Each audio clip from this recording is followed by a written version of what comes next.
Hey everybody, Carlo D'Angelo, D'AngeloLegal.com, coming at you today with another video installment.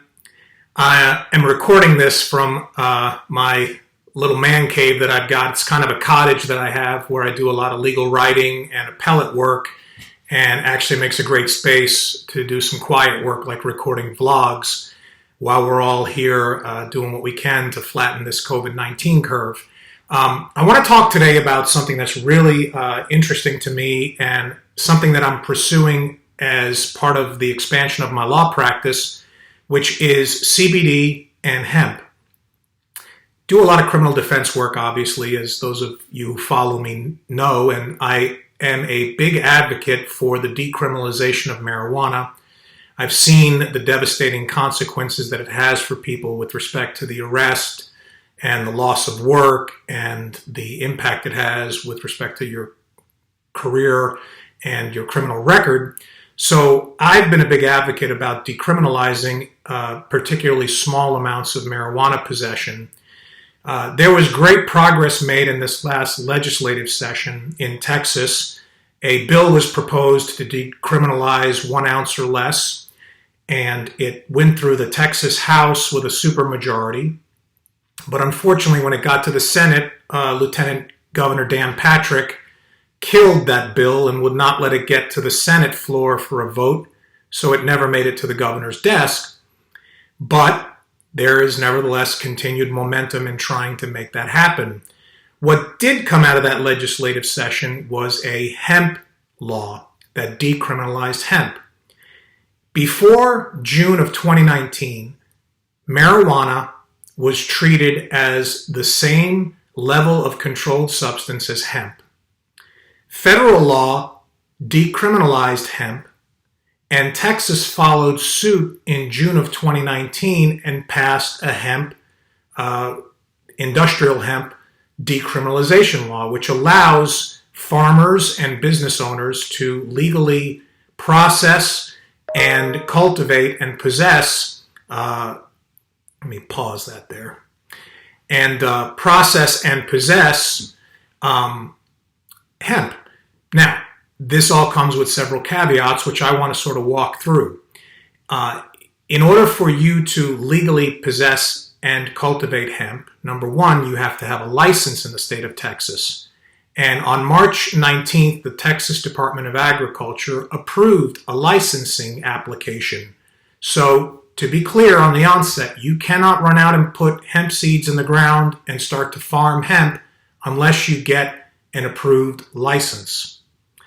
I want to use this video series to sort of give people an opportunity to look into this and maybe bring value to you. Now that we're all stuck at home, those of us that are in non-essential areas, trying to do what we can to flatten this curve, this presents a tremendous opportunity for people to maybe look into new ways of generating revenue, especially for those that are sadly now unemployed because of the impact of this COVID-19 virus. So over the course of this video series, I want to try to bring you as much information as I can, and if it's something you're interested in and you want to pursue, you can then be equipped with some knowledge, and of course, you can always contact me directly for more information. But this is sort of a basic overview. Texas has a tremendous agricultural industry, but unfortunately it's in a lot of respects utilized for cash crops that don't really yield a lot of profit, like cotton. Hemp has a much higher profit margin, so it does present an amazing opportunity as long as it's cultivated properly, and it's then has the potential to be sold to certain processing facilities that would then convert that hemp into one of the more lucrative products. Hemp has been traditionally used for a lot of industrial products like rope and paper and clothing fibers. And before it was prohibited in the United States, it was one of our biggest agricultural products. In fact, the Declaration of Independence is written on hemp paper, and that gives you an idea of what a durable fiber it is. But through technology, they found that if they extracted an oil from that hemp flower, it had tremendous benefits for people. And that's what CBD oil is. It's the extraction of an oil from the hemp flower.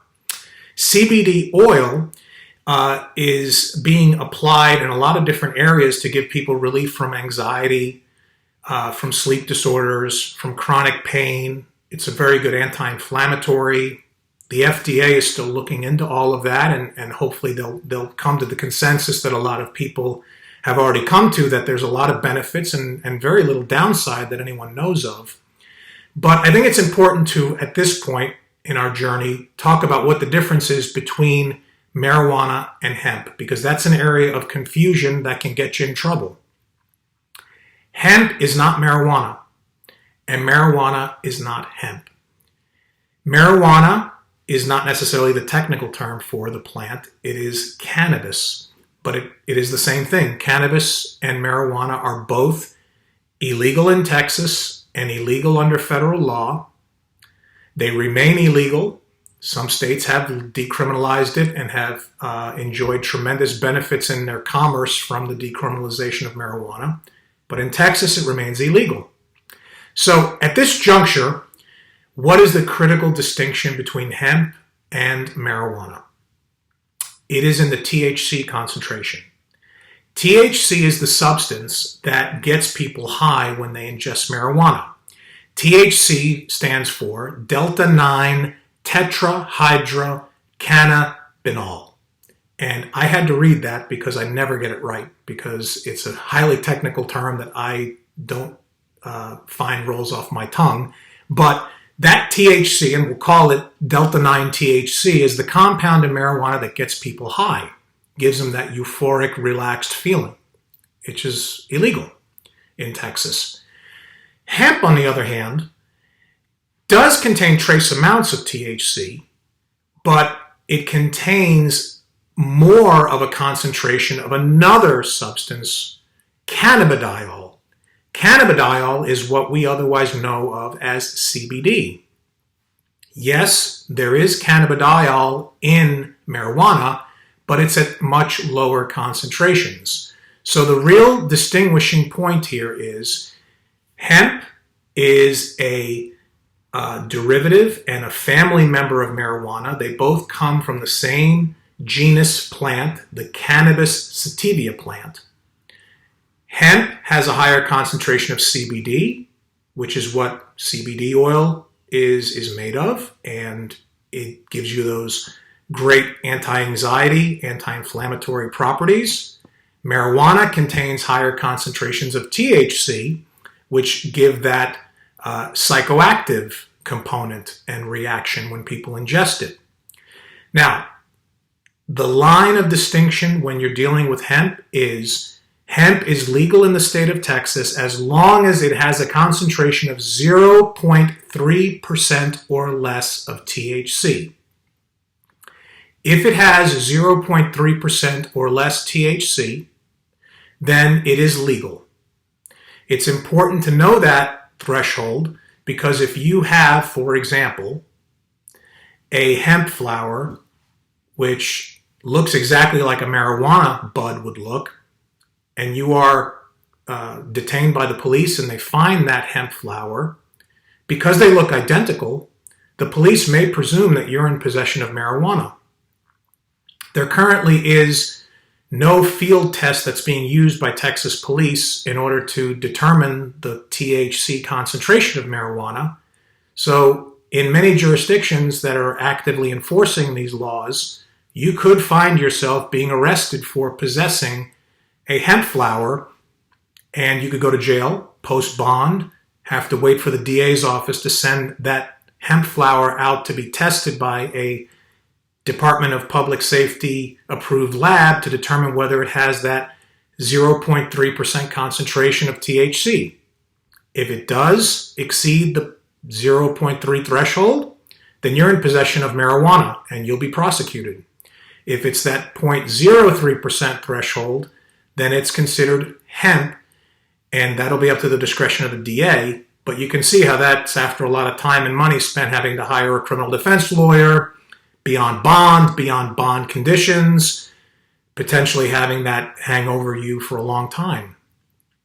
So that is the general distinction between the two. And that is probably a good stopping point for now.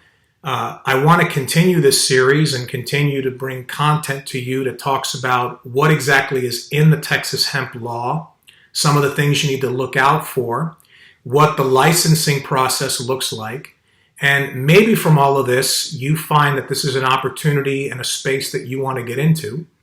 So if you like this and you think there's people out there in your network who would like it, please go ahead and share it. Like I said, you can always hit me up on Facebook, at my website at d'angelolegal.com. And everyone, please be safe. Let's continue to do what we can to flatten this curve and get back to work. Thanks, everyone.